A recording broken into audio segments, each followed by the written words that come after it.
Seismic surveying is a controversial topic at the coast, and new research is only adding to the conversation. First Alert meteorologist Pierce Legion has more of the impact the practice has on marine life.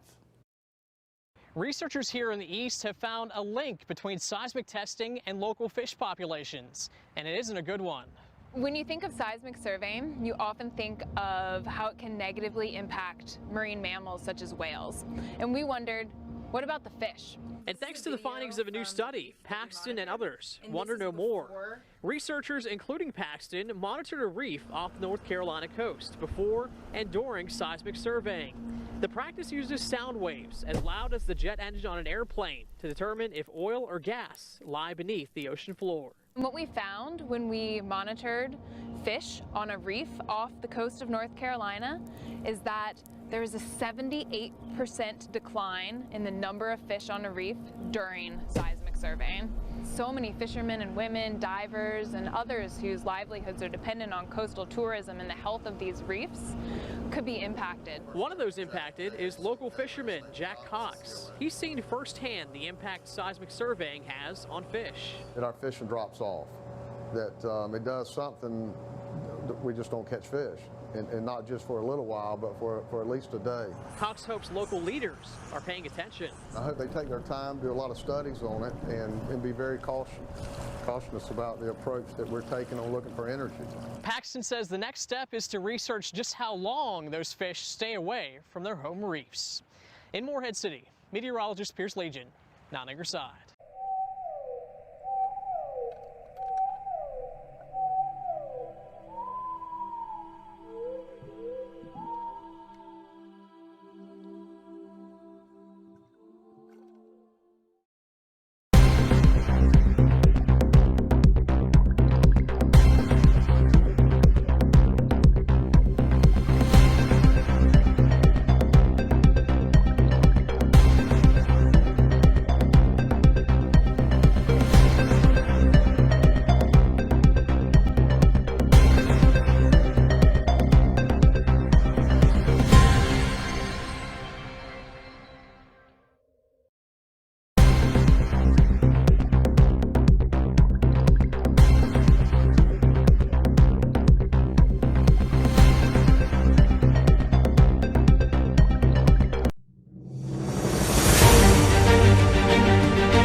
I mean, these marine mammals depend on sound.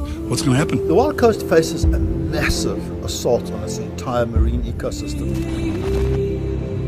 From the 1st of December 2021, Shell and Shearwater GeoServices plan to undergo a seismic survey of the Wild Coast. The search for oil and gas will take 5 months, stretching over an area of 6,000 kilometers squared. Seismic surveys are carried out to investigate subsea geological formations.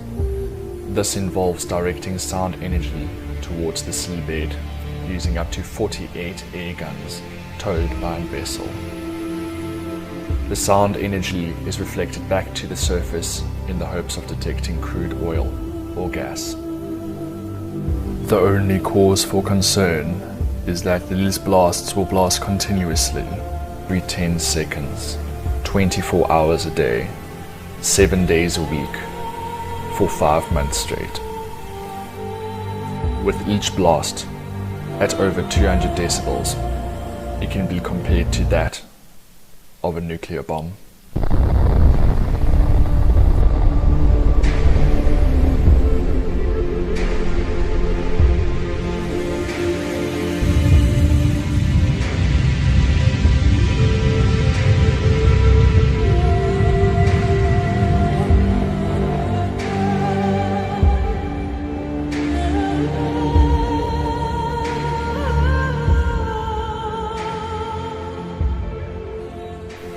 The negative impact of seismic surveying is becoming more and more evident as research continues to unveil the consequences.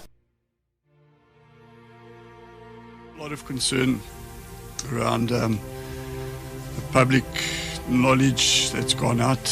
Today's dispatch about seismic surveys planned for December. The attributes, the effect it has, there's obviously a physical effect. Examples being tissue damage to animals, particularly like the mammals. They can also happen with the other smaller creatures. There can be temporary, even permanent hearing loss that's been recorded. There's also the stress, and stress changes the body physiology, and that obviously can affect things like growth, reproduction, and stress can also, like with humans, result in death. Dolphin and whale calves, they get separated from their mothers because of the high noise level. Yeah, I mean, what's happening now? Yeah, they just don't suckle. So It's those orientated. are three aspects that are, pretty disturbing that can take place out.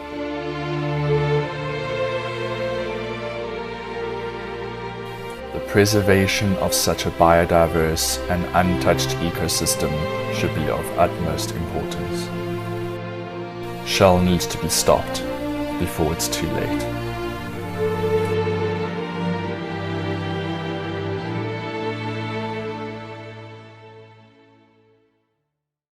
The Wild Coast faces a massive assault on its entire marine ecosystem. Shell is not playing fair open cards with us. They're putting out a lot of propaganda and self-congratulatory stuff about how they've been within the law and everything they're doing is so right. But if you dig a little deeper, you'll find that there is no research that they can show us to prove that what they're going to do with those air guns does not cause major devastation and damage. So there are 5 marine protected areas in the area known as the Transkei Block where these surveys are going to take place. The MPAs protect a vast spectrum of biodiversity, once-off underwater features, ecological transition zones, fish and cetacean species ranging from critically endangered to vulnerable, including endemics like the red steenbras. Scant protection from the known effects of seismic blasting on marine life at every level, from zooplankton to turtles, dolphins and whales. No press releases have been made to indicate that in any way Shell or Shearwater have the slightest concern about their activities in this area. Shell simply must be called to account. So, where do we go from here? We stand up for what we believe in. So when you're standing here, everything that you see is protected. And if we explain to others why this is so outrageous, we can grow a groundswell of outrage, a strong swell of outrage that can be heard.